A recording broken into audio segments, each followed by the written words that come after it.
अस्सलाम वालेकुम dear students. जैसा कि आप जानते हैं कि पीएमसी ने मेडिकल और डेंटल कॉलेजेस में एडमिशन्स के लिए नेशनल एमडी कैट इंट्रोड्यूस किया है और उसके लिए एक सिलेबस भी डिज़ाइन किया है जो कॉमन सिलेबस आप लोगों के पास मौजूद होगा। इससे पहले तमाम प्रोविंसेस अपने अपने सिलेबस और अपनी अपनी बुक्स के मुताबिक एंट्रेंस टेस्ट को कंडक्ट कर रहे थे। अब ये जो चेंज है ये लाजमन आपके लिए डिस्टर्बिंग होगी और आपके लिए चैलेंजिंग भी होगी, लेकिन याद रखिएगा कि इन चैलेंजेस को आपने फेस भी करना है और इनको बड़े कामयाबी से हैंडल भी करना है। ये एंट्रेंस टेस्ट कंपैरेटिव टेस्ट है। अगर कोई टॉपिक्स ऐड हुए हैं तो वो सबके लिए ऐड हुए होंगे। अगर सिलेबस इंक्रीज़ हुआ है तो सबके लिए इंक्रीज़ हुआ होगा। अगर ये टेस्ट मुश्किल होगा तो सबके लिए मुश्किल होगा, आसान होगा तो सबके लिए आसान होगा। और इसी तरह से इसको प्रिपेयर करने के लिए जितना बाकियों को टाइम मिलेगा उतना ही आपको भी मिलेगा।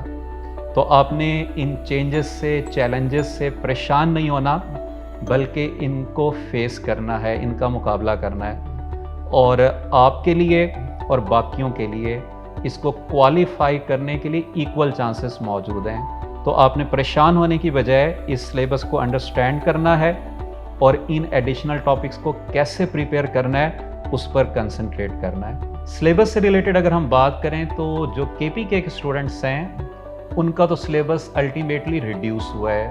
Previously they were preparing for ETEA entrance test जिसके अंदर तमाम बुक्स का तमाम सिलेबस मौजूद था, लेकिन अब नेशनल एमडी कैट के केस में सिलेक्टेड टॉपिक्स को उन्होंने प्रिपेयर करना है।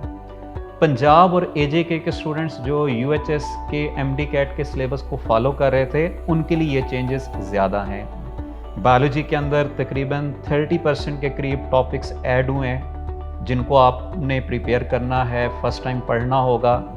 और फिज़िक्स और केमिस्ट्री के अंदर कुछ टॉपिक्स उन्होंने माइनस किए हैं, कुछ ऐड किए हैं। तो ओवरऑल फिज़िक्स में 10% सिलेबस रिड्यूस हुआ है, केमिस्ट्री में आलमोस्ट उतना है और इंग्लिश के अंदर भी सिलेबस आलमोस्ट उतना ही है जितना आप यूएचएस के एमडी कैट के लिए प्रिपेयर कर रहे थे। इस कम टाइम के अंदर यानी आज से लेकर एंटी टेस्ट की डेट तक अब आपने प्रिपरेशन कैसे करनी है, किन टॉपिक्स के ऊपर आपने फोकस करना है। जो केपीके के स्टूडेंट्स हैं उनके लिए एडवाइस ये है कि अब वो कंप्लीट चैप्टर्स पढ़ने की बजाय उन चैप्टर्स में से जो टॉपिक नेशनल एमडी कैट के सिलेबस के अंदर मौजूद हैं उन पर फोकस करें, उन पर एम्फेसाइज करें। इसी तरह से पंजाब के, एजेके के और फेडरल बोर्ड के वो स्टूडेंट्स जो प्रीवियसली यूएचएस के एमडी कैट के सिलेबस को फॉलो कर रहे थे उनके लिए ज़रूरी है कि इस टाइम के अंदर जो नए टॉपिक्स ऐड हुए हैं, जो उन्होंने पहले से प्रिपेयर नहीं किए हुए थे, उनके ऊपर एम्फेसाइज करें, उनको प्रिपेयर करें और उनके क्वेश्चंस की प्रैक्टिस करें रादर देन उन टॉपिक्स के ऊपर जो वो ऑलरेडी प्रिपेयर कर चुके हुए हैं। ये स्टूडेंट्स की एक कॉमन क्वेरी है कि हम इस नेशनल एमडी कैट की प्रिपरेशन के लिए अब किन बुक्स को फॉलो करें। तो फर्स्ट प्रेफरेंस तो आप सबके लिए ये है कि आपने अपने अपने प्रोविंस की जो टेक्स्ट बुक्स एफएससी में पढ़ी हैं उन्हीं को फॉलो करना है।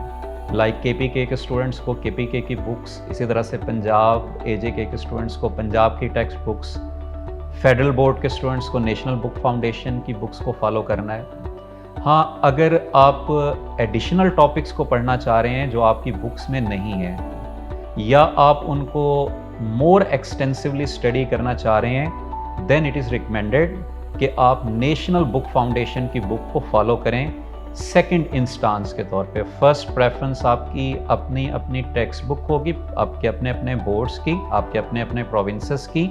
और सेकंड प्रेफरेंस के लिए जब आप एडिशनल टॉपिक्स की तरफ जा रहे हैं या एडिशनल स्टडी की तरफ जा रहे हैं, then you may consult national book foundation जो फेडरल बोर्ड के स्टूडेंट्स को पढ़ाई जा रही है। इन एडिशनल टॉपिक्स की प्रिपरेशन के लिए किप्स ने ऑन कैंपस और ऑनलाइन दोनों तरह के सेशंस इंट्रोड्यूस किए हैं। ये मेकअप सेशंस हैं और इन सेशंस के अंदर उन टॉपिक्स पे एम्फेसाइज किया गया है जिनको आपने प्रीवियसली नहीं पढ़े। उन टॉपिक्स के लेक्चर्स आपको अवेलेबल होंगे उनके टेस्ट अवेलेबल होंगे ताकि आप उनके क्वेश्चंस की मैक्सिमम प्रैक्टिस कर सकें और उनके डिस्कशन लेक्चर्स भी अवेलेबल होंगे।